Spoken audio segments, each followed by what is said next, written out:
Hey guys, welcome to today's One Punch Man the Strongest SEA series, and today we're going to talk about top 5 SSRs that are worth investing heavily into.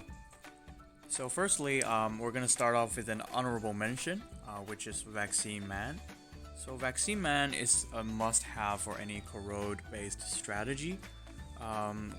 His passive is a real beast for any DOT because whenever an enemy receives DOT, he immediately deals 50% of that DOT to all enemies. So that is a huge boost to any DOT damage, especially corrode. With a 5-star Vaccine Man, his passive goes to 70% of DOT additional to all enemies. So he is definitely one of the most important characters if you want to go for a corrode strategy. He's not really on this list, but that's only because he doesn't take much resources, and the only thing you need to do with him is just to get him to 5 stars and then give him a lot of HP gears and he can stand there and he doesn't even need to use his ult. Alright, so that kicks us off for the real top 5. So number 5 on our list is Grorebus. So the reason Grorebus is on this list is because he is essentially the only reason why corrode teams are so strong. There are people who use Combo Infinity. However, even with the keepsake, Combo Infinity is way inferior to Grorebus, both due to Grorebus' ult as well as his passive. So in Grorebus, sorry, this is a hard name to pronounce. Grorebus ult, he deals 130% attack damage, 100% chance to afflict the main target with corrode, and also has a 100% chance to inflict to the enemy who received crit. So with a considerable crit rate, we can almost consider that he gives 3 corrode to the enemy team. So that is quite good. And for his passive, he actually increases the team's attack damage by 10% to a max of 3 stacks. And by experiments, I found out that this attack increase can actually be boosted to Grorebus himself, so all his corrode damage would actually be higher with the attack damage increase. So that is a considerably higher damage than Combo Infinity. In terms of gear selection, I would recommend Monk if you can't get Speed 1, because for any corrode-based team, speed is very important because we want to get extra rounds of corrode damage just onto the opponent team. And if you can already get Speed 1 between both you and the opponent, you can also go for Formal because you then get a 50% chance to inflict the back roll with corrode as well.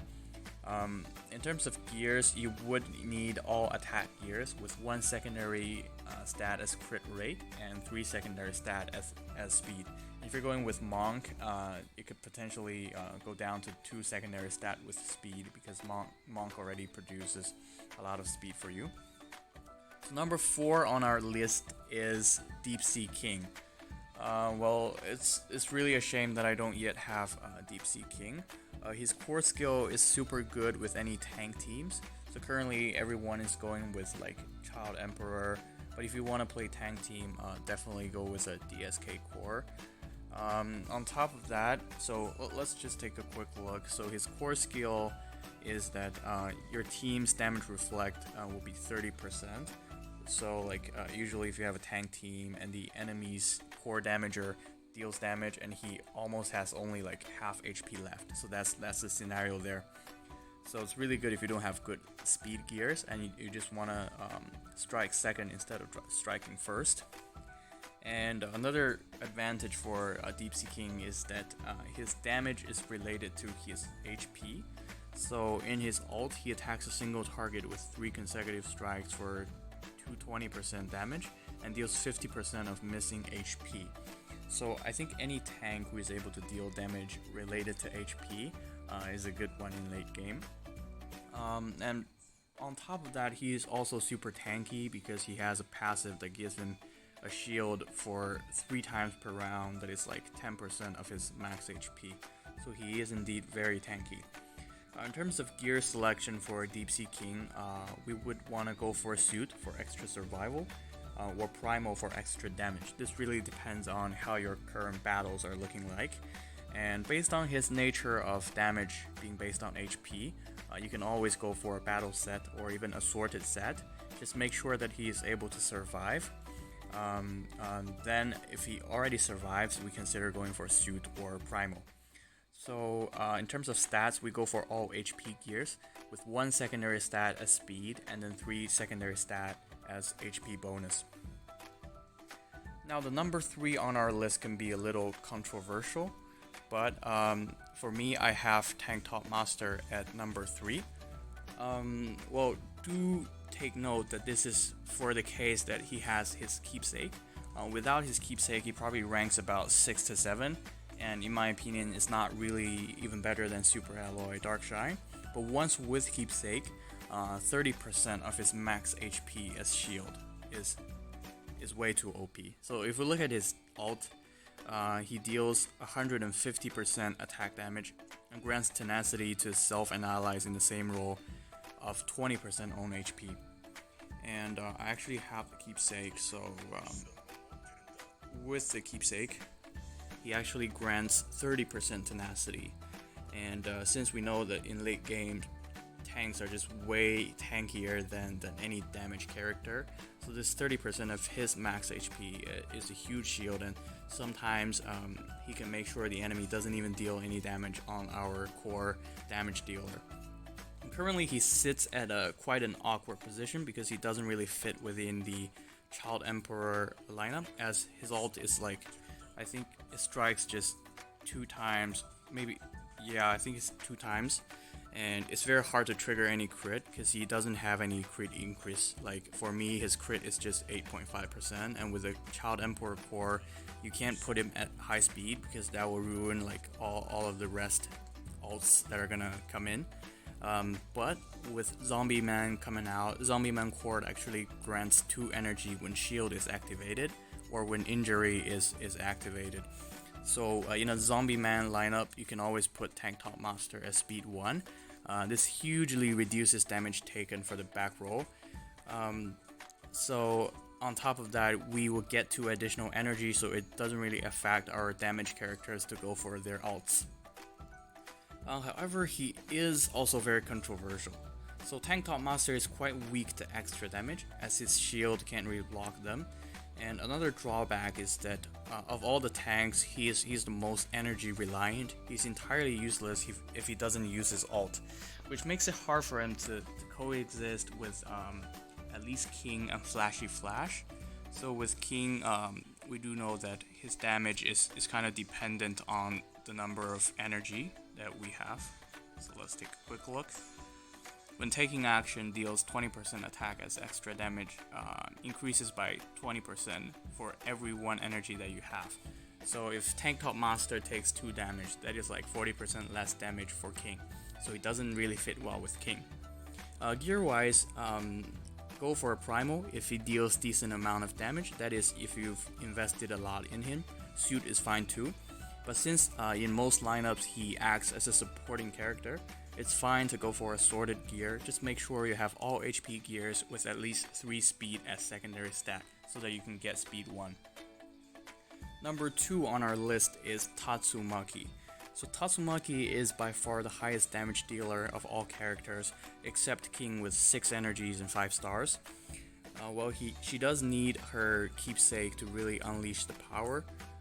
Gear wise, Knight works best, but with a very high crit rate, you can also go for a prisoner set. It also makes her a beast. Well, make sure you take all attack gears, go for 1 secondary stat as speed and 3 secondary stat as attack bonus. Well, I don't think there's as much to explain about Tatsumaki because she's just outright a huge damage dealer, and there's not a lot of interesting things on top of that. Well, number 1 on our list is Carnage Kabuto. Well, Carnage Kabuto is definitely the best tank and for a very long time. So upon receiving damage, he reflects 20%, and once he reaches 5 stars, which unfortunately I haven't. So once he reaches 5 star, it becomes 30% damage taken, and it reflects to the entire enemy team as extra damage that can't be blocked with shield. So that is a lot of damage, and it's also based on his HP, which in my opinion is the best thing that a tank can have. Well, on top of that, with a keepsake, his ult also helps him revive 35% of his own HP. So that combined with the suit set, he actually revives himself for 45% of his max HP. So that's also like a monster stat right there. So gear wise for Carnage Kabuto, we would go for a suit set.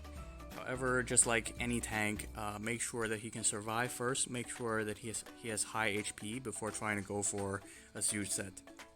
Well, there's a bonus character on our list, which is sitting at number 0, which is also Tatsumaki, but in this case it's Tatsumaki with Metal Knight.